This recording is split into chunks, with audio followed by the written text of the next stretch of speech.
So I am the chief of staff for Catherine Sullivan, who is at Salesforce and works with primarily the Marketing Cloud, MuleSoft, and Tableau teams.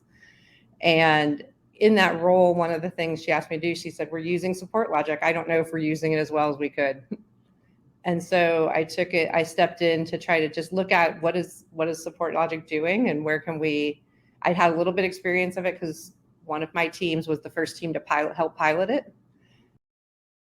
And then I hadn't had as much direct involvement in it, but then I stepped in, started looking in there, and immediately noticed, I'll touch on this a little bit probably in the other slides, but it was a very good predictor. It's not a one-to-one relationship with our customer satisfaction, but it is a very good predictor of what's going to happen a week or two out.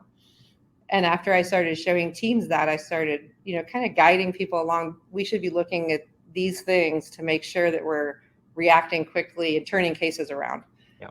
Within a couple of weeks of that, we very quickly proved that it did work. Like instead of CSAT maybe taking a little wave or whatever, it was staying more stable because we were intervening early. And we could tell that intervening early was making a difference.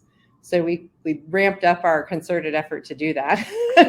And that just kind of started it, because then we just started asking ourselves the question, what if we use this to see if our trainings are effective? Like if we think one of the problems is maybe that we're not explaining it well, what if we do a training for the team on how to convey things a little bit better? And what if we use the sentiment signals to see, did that help confusion? Did that help frustration? Like, are we saying in a different way and it helped? We noticed that it did. So we've moved that motion on, and I'll talk a little bit more about that in here. But the first thing was just digging in to see, are we really maximizing our use of it? And we weren't.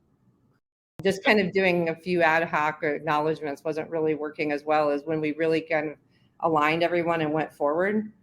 We saw a much better improvement in being able to react before we normally would have, for lack of a better term.